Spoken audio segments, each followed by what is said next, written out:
Buenas tardes. Los autores de los 3 atentados terroristas con coches bomba perpetrados en Madrid en la noche del sábado podrían encontrarse ya en el sur de Francia o permanecer ocultos en algún lugar de la frontera en el País Vasco. Así lo han declarado a Telediario responsables de la lucha contraterrorista que en estos momentos investigan todos los pormenores de esta nueva acción de ETA en la capital de España. Los primeros datos indican que los autores de los atentados entraron en Madrid procedentes de Francia aprovechando el intenso tráfico del puente de San Isidro y que permanecieron en la capital el tiempo justo para colocar los coches y activar los temporizadores que ocasionaron las explosiones horas después cuando los terroristas se encontraban a muchos kilómetros de Madrid. Hemos iniciado ya el relato informativo de una jornada que tiene además estos otros puntos de interés. Javier Rupérez suspende su intervención de hoy en el Club Siglo XXI para hablar del programa electoral del PDP, mientras su partido se reúne ante las dificultades surgidas para presentarse a las próximas elecciones.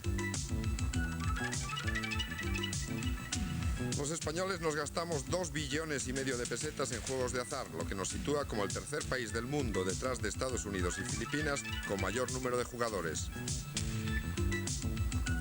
Los patrones de los 9 pesqueros apresados por Mauritania podrían ser encarcelados si los armadores no pagan las multas impuestas por este país. Estados Unidos presenta una protesta a Irak por el ataque contra una de sus fragatas en el Golfo Pérsico, aunque reconoce que se trató de un error. El rey visita hoy la base de Araca en Vitoria para entrevistarse con jefes y oficiales de la zona en un acto exclusivamente castrense. Los autores del triple atentado con coches bomba en Madrid no utilizaron la posible infraestructura de ETA. Por el contrario, permanecieron solo unas horas, el tiempo de aparcar los coches y activar los explosivos. En uno de los atentados murió una persona y otras 2 que circulaban por la zona se encuentran en grave estado. Los miembros del comando terrorista de ETA, responsables del triple atentado de ayer en Madrid, se encuentran ya en Francia o escondidos cerca de la frontera, han señalado a Telediario fuentes de la lucha antiterrorista. Según estos informes, la policía española ha pedido a la francesa datos precisos sobre los movimientos realizados durante los últimos días por residentes vasco-españoles en el sudoeste francés y en la frontera. La investigación policial apunta hacia la actuación de un comando de liberados, miembros a sueldo de la banda terrorista, establecidos en Francia, que tras cruzar la frontera se hicieron cargo de los coches robados en marzo y preparados posteriormente en el País Vasco, conduciéndolos por separado hasta Madrid, aprovechando el puente de San Isidro. La presencia de los etarras en la capital de España, señalan los expertos, habría durado tan solo unas horas, es decir, el tiempo de aparcar los vehículos, activar los temporizadores y abandonar Madrid. Las características del triple atentado, el hecho de usar temporizadores y no detonación a distancia y la facilidad de los objetivos escogidos para esta nueva acción de ETA hace coincidir a los expertos en que el comando terrorista actuó sin contar con una infraestructura ni apoyo de información especial. Estas señas, indican los mismos medios, caracterizan las últimas actuaciones de ETA tanto en Madrid como en Barcelona y Zaragoza, desde la desarticulación a primeros de año del comando que la banda terrorista tenía en la capital de España.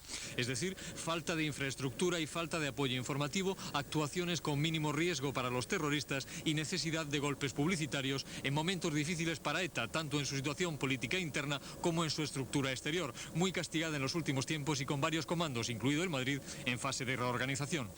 De ahí que la orientación en las acciones de ETA, señalan los expertos, apunte ahora menos a objetivos puntuales que exigen costosas labores previas de información e infraestructura que a la más socorrida espectacularidad de los coches bomba situados frente a objetivos de fácil acceso. Este paso cualitativo del terrorismo etarra hacia acciones indiscriminadas, señalan fuentes de la seguridad del Estado, preocupa porque aumenta el riesgo de víctimas casuales e inocentes determinadas por el azar en el momento de la explosión. En Francia, 4 presuntos miembros de los denominados Grupos Antiterroristas de Liberación, GAL, comparecen hoy ante un tribunal especial de la localidad de Pau bajo la acusación de homicidio voluntario. Los franceses Alain Parmentier, Bernard Fouché, Jacques Pinard y Guy Cantavenera están acusados de participar en el atentado que costó la vida el 30 de marzo de 1985 al redactor gráfico del diario Egin, Javier Galdeano Arana. Los 3 primeros acusados comparecen ante el tribunal como autores materiales del homicidio y el cuarto como cómplice del mismo. Esta es la primera vez que se aplica a los GAL el procedimiento judicial especial previsto en Francia para juzgar delitos de terrorismo, en el que el jurado está compuesto exclusivamente por magistrados profesionales.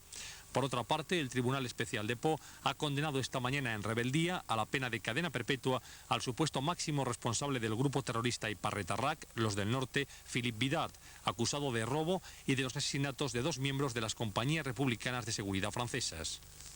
Dificultades en el PDP. El Partido Demócrata Popular estudia en estos momentos la posibilidad de retirar alguna de sus candidaturas a las próximas elecciones. Los argumentos todavía no oficiales se refieren a dificultades de financiación para la campaña que se inicia dentro de unos días. Sin embargo, de momento, el hermetismo es total en un partido que hace poco abandonaba su entonces presidente de Castilla y León, Rodolfo Martín Villa.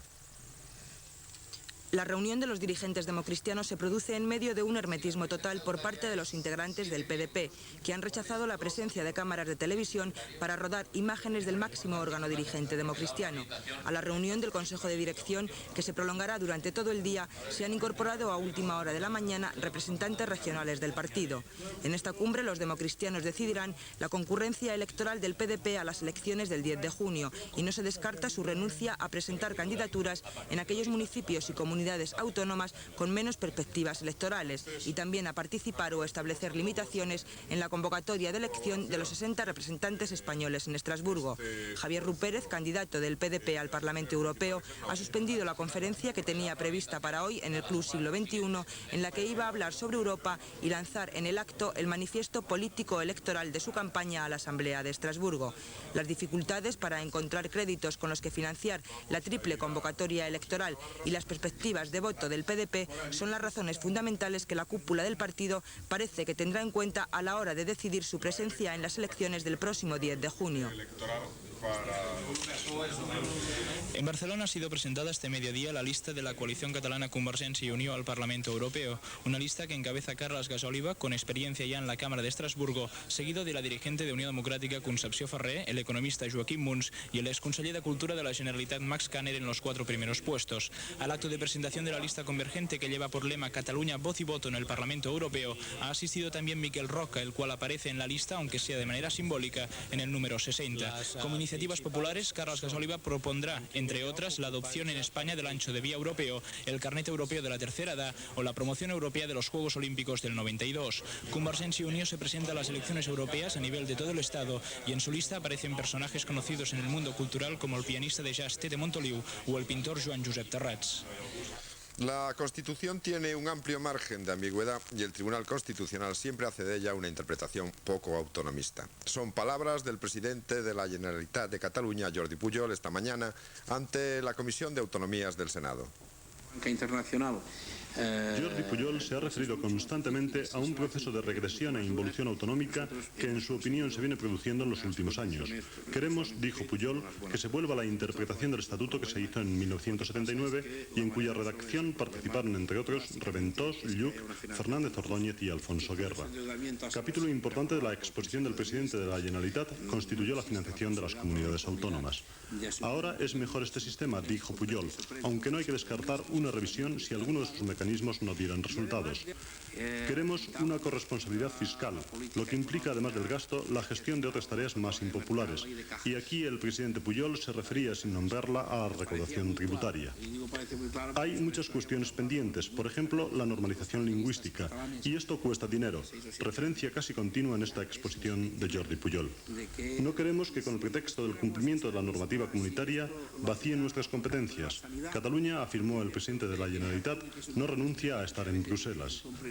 La disconformidad sobre la conducta actual de la Administración Central en materia autonómica, junto con una continua referencia a Estados federales, Suiza, Alemania Federal, Estados Unidos, fueron las constantes en esta comparecencia del presidente de la Generalitat ante la Comisión de Autonomías del Senado. La coordinadora de médicos de hospitales ha entregado en el Insalud un nuevo documento para negociar el final del conflicto. Si la alternativa fuese aceptada en sus puntos básicos por el Insalud, mañana se constituiría una nueva mesa negociadora. El documento presentado por la Coordinadora y la Federación de Sindicatos Médicos de Madrid es considerado por sus representantes como un borrador de preacuerdo de negociaciones. Si la Administración firma este borrador y admite oficialmente las negociaciones reconociéndoles como interlocutores, los médicos se comprometen a una tregua en la huelga, pero se reservan por ahora el derecho a desconvocarla. Si no son auténticas negociaciones y lo único que se pretende es la imposición de lo ya firmado, volveremos nuevamente al conflicto. El borrador recoge 3 puntos a negociar: el desarrollo del reglamento de hospitales, el anteproyecto del Estatuto Marco y la aplicación práctica del nuevo modelo retributivo. El Insalud, por ahora, no ha manifestado su opinión sobre el documento. Los mineros de UNOSA han vuelto a parar hoy atendiendo a la convocatoria de huelga hecha por Comisiones Obreras y UGT. Esta tarde el presidente del INI mantendrá una reunión con los representantes sindicales de UNOSA para negociar el plan de futuro de la empresa. La práctica totalidad de las explotaciones de UNOSA permanecen hoy paralizadas. Según la empresa, esta mañana han faltado a sus puestos de trabajo el 55% del total de la plantilla, aunque el porcentaje se eleva al 85% en lo que se refiere a los picadores. En total, unos 7.000 huelguistas. En la mayor parte de las explotaciones mineras que UNOSA tiene en Asturias se han celebrado asambleas a primeras horas de esta mañana, tras las cuales los trabajadores decidieron no entrar a los pozos. La reunión que esta tarde mantendrán en Madrid con el presidente del INI, algunos representantes de Comisiones Obreras y UGT, podría ser fundamental para conocer si las movilizaciones contra la negociación del plan de futuro de UNOSA quedarán canceladas o se generalizarán a partir de esta semana. Las eléctricas siguen acaparando el interés de los inversores en la bolsa. El índice parcial del grupo sube 6,21 puntos. Las compras se han dirigido también a bancos y automoción, pero el resto, incluidos los grupos de constructoras, alimentación y químicas, presentan un balance más apagado. El resultado final de hoy ha sido una subida de 3,85 puntos en Madrid, pero hay bajas de 1,33 puntos en Barcelona, 0,65 en Bilbao y 0,34 en Valencia.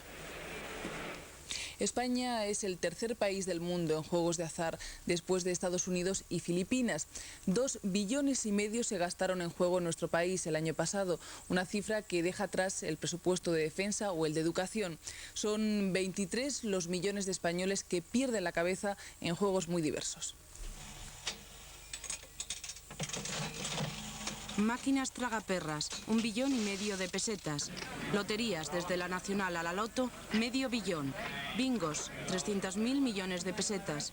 11, más de 100.000 millones. Casinos, 80.000 millones de pesetas.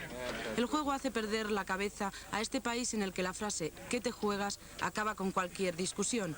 Y de hecho nos lo jugamos casi todo. En total, cada año, los españoles nos gastamos 2,5 billones de pesetas en el juego de azar, según estimaciones de la Administración española. Pero esta importante cifra es solo la punta del iceberg. Por debajo, escondido a la mirada escrutadora de Hacienda, queda el juego clandestino, tan variopinto. Desde un cuarto trasero lleno de humo en un bar, donde se reparten cartas, a la luz del sol en plena calle, donde los trileros exponen sus tenderetes de fortuna. Un objeto dentro de un cubilete y cualquiera pierde la cabeza. ¿Qué te apuestas? Del juego declarado, la Administración se lleva alrededor de 1/4 de billón cada año, pero el juego clandestino no declara. Se calcula, si es que se puede hablar de cálculo, que esta economía sumergida ingresa más de 1 billón de pesetas al año. Estos negocios ilegales son difíciles de controlar, ya que España, el tercer país en cifras de juego, no tiene una ley que lo regule. El español, desde 1975, tiene de sobra donde escoger para perder su dinero. Aquí se apuesta a cualquier cosa, a una pelea de perros en la huerta murciana, por ejemplo. E incluso un juego tan inocente como el parchís puede vaciar los bolsillos de algún turista en Mallorca. No hay más juegos, señores, no va más. Hace 15 minutos aproximadamente que comenzó en Bruselas la cuarta cumbre de ministros de Agricultura comunitarios para estudiar los precios agrícolas de la próxima campaña. El acuerdo no parece nada fácil, ya que varios países, sobre todo Alemania, se oponen a la congelación de precios y a la reducción de ayudas. España, aunque tiene todavía otro sistema de precios, podría verse obligada a variar las subidas previstas de los productos. Nueva entrega en este serial de los precios agrícolas comunitarios. En estos momentos está empezando en Bruselas una nueva reunión de los ministros de la Europa Verde para alcanzar un acuerdo sobre los precios agrícolas para la campaña que ya empezó el 1 de abril.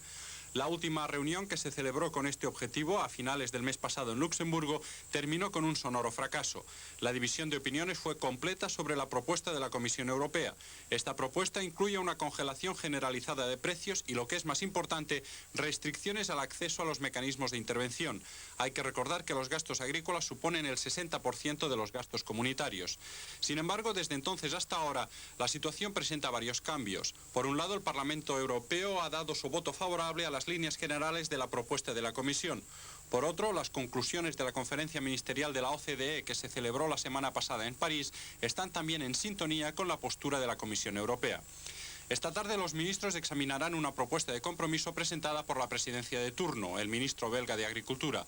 Para lograr esta propuesta de compromiso, tanto la presidencia belga como el comisario Frans Andriessen han mantenido contactos bilaterales con cada uno de los países. Cualquiera que sea el resultado de todas estas negociaciones, hay que insistir en que España no va a estar directamente afectada. La inmensa mayoría de precios españoles son inferiores a los comunitarios, de manera que nuestro tratado de adhesión prevé un sistema de aproximación gradual, por lo que los precios que se fijen en Bruselas no son directamente aplicables a España. Los partidos socialistas europeos han elaborado un proyecto para regular los derechos de los trabajadores emigrantes. En él se recogen una serie de medidas para conseguir la plena integración social de los emigrantes en su país de acogida. Así se hacía hoy público en Madrid. La Carta de los Trabajadores Migrantes, como se llama el proyecto elaborado por los partidos socialistas europeos, pretende evitar que los trabajadores que emigran fuera de su país sean considerados únicamente como mano de obra útil para llevar a cabo una política económica determinada. El proyecto reivindica que la población extranjera se integre social y políticamente en el país de acogida, sin que ello signifique la desaparición de su cultura de origen. El PSOE, que es anfitrión de la reunión que los partidos socialistas europeos están celebrando en Madrid, prometió en su programa electoral la creación de una ley de emigrantes. Sin embargo, ahora parece favorable a adoptar medidas concretas que desde su punto de vista serán más eficaces que una macroley sobre este asunto. Para España el problema de la emigración y de la inmigración es especialmente importante, no solo por los trabajadores españoles que están fuera de España, sino también por el flujo de mano de obra procedente de África que puede quedar retenida en nuestra frontera ante las duras leyes europeas que dificultan la entrada de trabajadores extranjeros. 4 abogados defensores han pedido al Tribunal del Juicio por el Síndrome Tóxico que la Organización Mundial de la Salud aclare si ha relacionado el aceite desnaturalizado con la enfermedad. Estos abogados, que defienden la tesis de un órgano fosforado como posible causa del síndrome, piden también que la OMS informe si es correcto el tratamiento con corticoides e inductores del sueño. En la sala del juicio se ha producido hoy el careo entre los industriales Ramón Alabart y Fernando Bengoechea. El careo que se ha celebrado esta mañana en el juicio de la colza entre los procesados Ramón Alabart y Fernando Bengoechea ha tenido como protagonista la reunión que estos dos acusados celebraron en junio de 1981 en Zaragoza, junto con otros 3 procesados, en la que supuestamente se habló de cómo se había refinado el aceite de colza desnaturalizado para que pudiera ser desviado al consumo humano. Al término del careo persistieron las contradicciones. Fernando Bengoechea mantuvo su declaración, según la cual Alabart explicó en esa reunión cómo refinó el aceite industrial, que un empleado suyo probó asegurando que tenía buen sabor, y añadió que iba a enviar una muestra de ese aceite a un laboratorio de Marsella. Alabart, que en todo momento apareció seguro de sí mismo, afirmó que en Zaragoza había explicado de forma genérica cuál era el proceso de refinar aceites y que había sugerido a los Bengoechea que enviaran una muestra a Marsella para que resolvieran el problema que tenían planteado con el aceite de colza. Tras la celebración del careo, continuó el juicio con el interrogatorio del procesado Florencio Feijóo, para el que el fiscal pide 13 años de cárcel por los delitos de estafa y falsificación de marca. Feijóo reconoció que el aceite que vendía como puro de oliva tenía en realidad el 80% de aceite de semillas y solo el 20% de oliva. Feijóo reconoció también que se había inventado tanto el lugar de procedencia del aceite que vendía como el nombre de la empresa envasadora, para así inspirar mayor confianza a los compradores de su aceite. Y vamos a entrar en la información internacional. Estados Unidos ha presentado una protesta ante Irak por el ataque a una de sus fragatas en el Golfo Pérsico. El Pentágono reconoce de todas formas que hubo un error de identificación por parte de la aviación iraquí. tripulantes de la fragata norteamericana Stark han perdido la vida y otros 30 han desaparecido durante el ataque realizado anoche por cazas iraquíes en el Golfo Pérsico contra el buque de guerra estadounidense. El bombardeo comenzó cuando el barco se encontraba a 85 kilómetros de Bahrein. 2 Mirage iraquíes lanzaron otros tantos misiles Exocet contra el Stark, uno de los cuales alcanzó e incendió la fragata. De momento, no hay peligro de que el buque norteamericano, el primero de esta nacionalidad en ser atacado desde que comenzó la Guerra del Golfo, pueda zozobrar. Washington ha protestado enérgicamente ante Bagdad por el incidente, aunque fuentes del Pentágono no descartan que pueda haberse tratado de un error de los pilotos iraquíes guiados únicamente por el radar. No obstante, el Departamento de Estado norteamericano ha pedido una explicación completa y detallada a Irak, que de momento ha declinado comentar el ataque. La Stark está considerada como una fragata de patrulla, aunque transporta misiles Mar-Mar y Mar-Aire. Forma parte de una unidad estadounidense integrada por varios buques de guerra y un navío de mando que patrulla en aguas neutrales del Golfo y utiliza Bahrein como base. Últimas informaciones acaban de confirmarnos la muerte de 28 tripulantes de la fragata Stark atacada anoche por misiles Exocet iraquíes en aguas del Golfo Pérsico. Se cree que el aumento del número de fallecidos se debe a que los marineros declarados desaparecidos han sido declarados ahora muertos. Y seguimos ahora en Argentina. Allí militares y sectores derechistas pretenden pasar rápido la página de un pasado en la dictadura. Ahora intentan convertir la ley de pacificación nacional que ayer criticaron duramente los jefes del Ejército y la Armada en una ley de amnistía, aprovechando el trámite del Senado en el que el proyecto entra mañana. El vicealmirante Ramón Arosa, jefe de la Armada, calificó ayer de insuficiente la ley de pacificación nacional y se pronunció por una amnistía. La ley fue también criticada por el jefe del Ejército de Tierra, general José Dante Caridi. Los jefes de ambas armas, precisamente las más implicadas en la represión durante la dictadura, estarían sometidos en los últimos días a fuertes presiones de sus subordinados, según la prensa argentina. 6 senadores peronistas auspician la ampliación de la Ley de Pacificación Nacional para que la persecución de los delitos cometidos durante la denominada Guerra Sucia se limite a los componentes de las 3 primeras juntas militares de la dictadura. El proyecto aprobado el viernes en la Cámara de Diputados exime de responsabilidad en la represión a los militares con graduación inferior a la de coronel. Mañana comenzará a ser debatido en la Cámara Alta. Amplios sectores de la población se muestran críticos con este proyecto, incluidos algunos militares retirados como el coronel José Luis García, cuyo testimonio será ofrecido esta noche por el programa En Portada. A mí jamás me enseñaron en el ejército que obediencia de vida era matar, asesinar, violar, vender chicos, robar la vajilla, robar los autos, vender sangre. La lista es interminable de delitos aberrantes. Así que jamás a mí me enseñaron en el ejército que la obediencia debida se debía relacionar con estos delitos aberrantes. Cualquier militar sabe, no importa su jerarquía, que la obediencia es en cumplimiento de las leyes y reglamentos militares, es la fórmula mediante la cual nosotros nos sometemos a la obediencia. Y recordamos ya brevemente algunos titulares de la jornada. Después continuamos.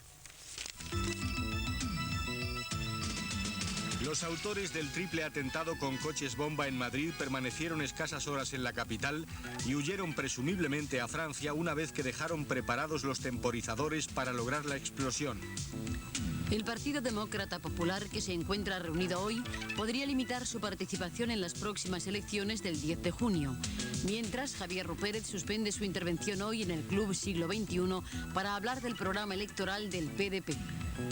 Divergencias entre las coordinadoras de médicos de hospitales sobre la presentación en el INSalud de nuevas alternativas para acabar con la situación de conflictividad en la sanidad pública.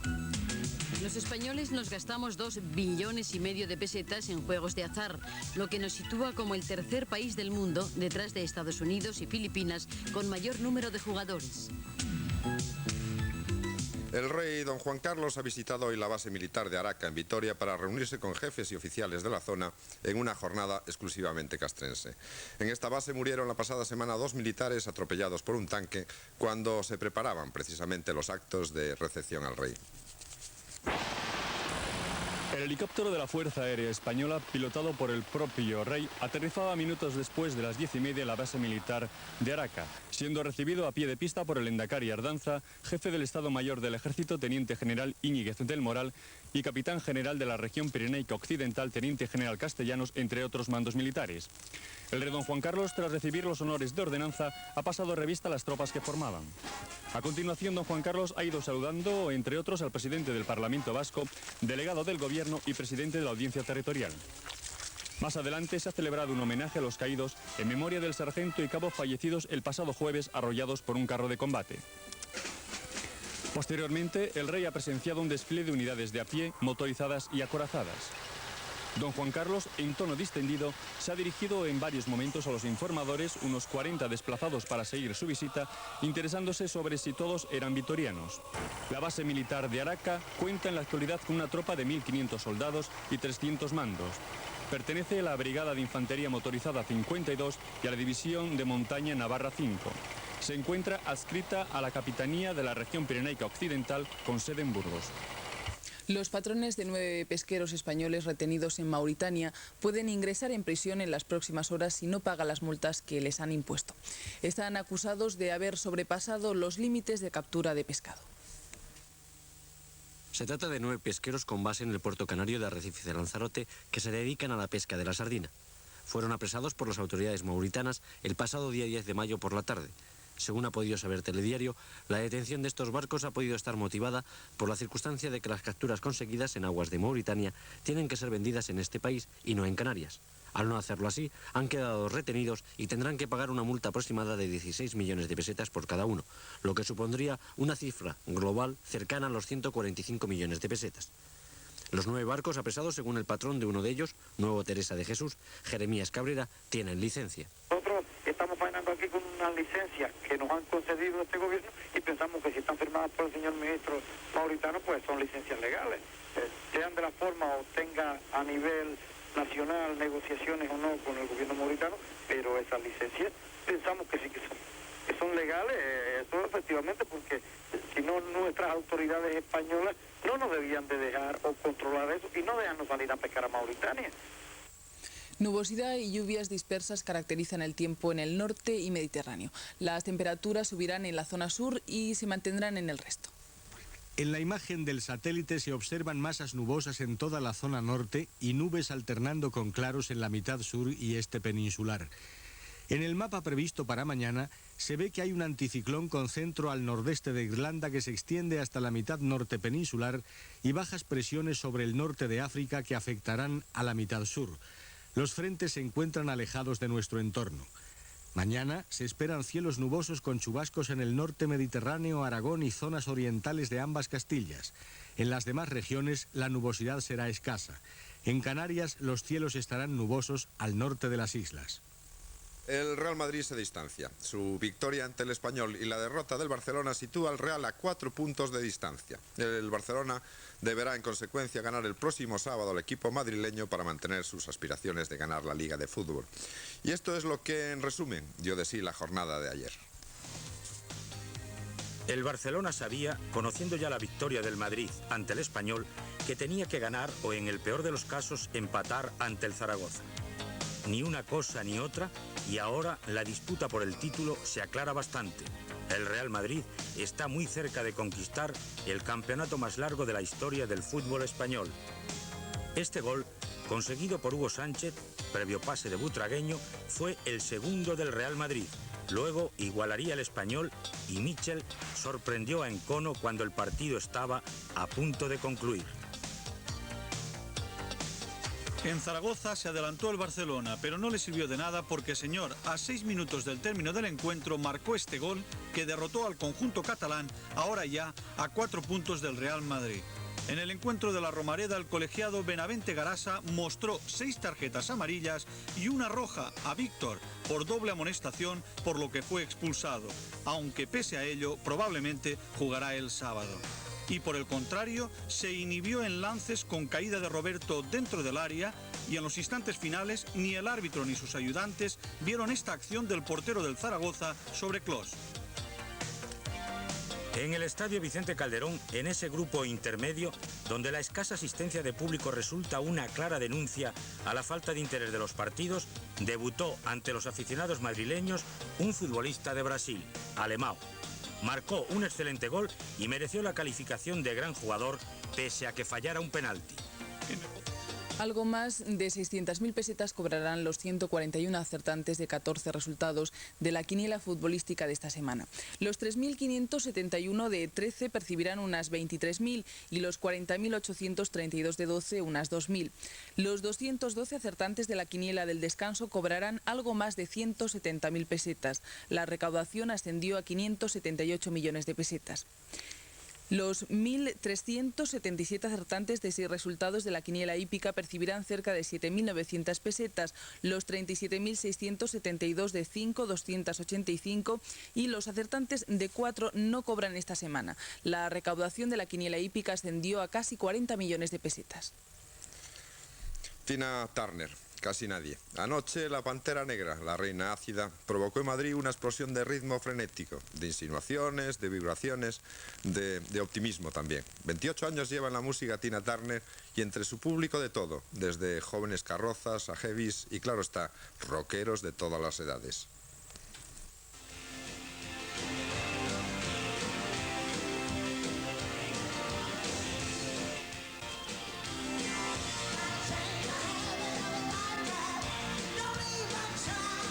Turner, y no es porque lo diga ella, está más joven y tiene más fuerza que nunca. Su poder de convocatoria en la actualidad es uno de los mayores que existen en el mundillo del rock. Su voz llenó el recinto de sus canciones, casi todas ellas de sus 2 últimos LPs, durante 2 horas y media de rock. Dicen los críticos que el sonido fue limpio y brillante, aunque lo mejor, como siempre, fue ver a Tina, a la reina ácida, prodigio de vitalidad desde que en 1961, y ya han pasado 26 años, salió del gueto de la música negra para gustar a todos los públicos. Ayer lo consiguió y hubo quien dijo que ella, Tina Turner, fue anoche la única reina de las fiestas de San Isidro de Madrid.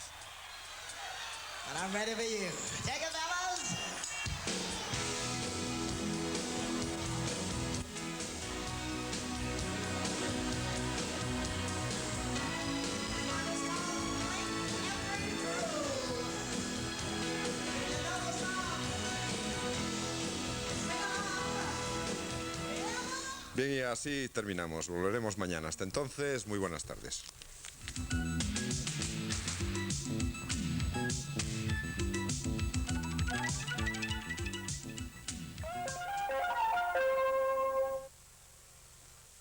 Presentamos Nuevo S. Aún más eficaz para esas prendas que usted lava a mano. Nuevo S actúa rápida y eficazmente por orden del propio magistrado Carlos Dibar Blanco. 2 días después, el 11 de mayo, llegó al centro penitenciario de Alcalá una nueva orden de prisión contra Muguruza decretada en esta ocasión por el magistrado Alfredo Vázquez Rivera, titular del Juzgado Central número 2 de la Audiencia Nacional. Esta decisión judicial no pudo ser cumplida por encontrarse Jesús Muguruza en paradero desconocido hasta que esta mañana se ha presentado voluntariamente ante el magistrado en la Audiencia Nacional. Y en la localidad francesa de Pau finaliza hoy el juicio a 3 presuntos miembros del GAL, grupos antiterroristas de liberación. Están acusados del asesinato del periodista del diario Egin, Francisco Javier Galdeano, en marzo de 1985. Los presuntos autores del asesinato del periodista Francisco Galdeano Arana han reconocido los hechos, pero el tribunal no ha logrado saber nada más. El hombre acusado de haber contratado a los autores materiales del crimen se limita a callarse y a decir que él no sabe nada. Guy Cantavenera simplemente ha dicho que fue contactado por alguien llamado Dudú, español, quien le afirmó que pertenecía a los grupos antiterroristas españoles. Afirmó también que él pagó los 25.000 francos, 500.000 pesetas, a cada uno de los autores del asesinato de Galdeano, pero él niega cualquier participación y los magistrados aún no han encontrado pruebas de la culpabilidad directa de Cantavenera. A esta hora, los abogados de ambas partes ofrecen al tribunal, formado solo por magistrados profesionales, sus visiones de los hechos. El juicio quedará visto para sentencia inmediatamente después. Este es el segundo juicio contra presuntos miembros del GAL en Pau. El anterior produjo la condena a perpetuidad del acusado. Acuerdo en Renfe. Se ha logrado esta mañana definitivamente para la firma del convenio colectivo. Y entre tanto, los auxiliares de vuelo de Aviaco han iniciado una huelga de 3 días que obliga a cancelar 235 vuelos más los charter. Hace pocas horas que Renfe y el Comité Intercentros han llegado a un acuerdo para la redacción definitiva de su convenio colectivo que se firmará el viernes día 29. Este convenio tiene una validez de 2 años. En él se fija un incremento salarial que globalmente supone un 5,8% sobre la masa salarial, repartido entre distintos conceptos de sueldo, antigüedad y primas, además de contemplar diversos temas de normativa laboral. Por su parte, los sindicatos consideran que han logrado una subida real del 6,5% en el sueldo inicial. Los más de 300 auxiliares de vuelo de la compañía Aviaco, aproximadamente la cuarta parte de la plantilla de la empresa, han iniciado hoy una huelga de 72 horas de duración que concluirá pasado mañana a las 12 de la noche y que afectará a unos 10.000 pasajeros. Aunque en principio estos trabajadores habían aceptado el mismo incremento salarial que los trabajadores de tierra, las discrepancias con la empresa se han producido por remuneraciones y facetas de su trabajo que afectan exclusivamente a este colectivo. Con este motivo, Aviaco ha tenido que cancelar para estos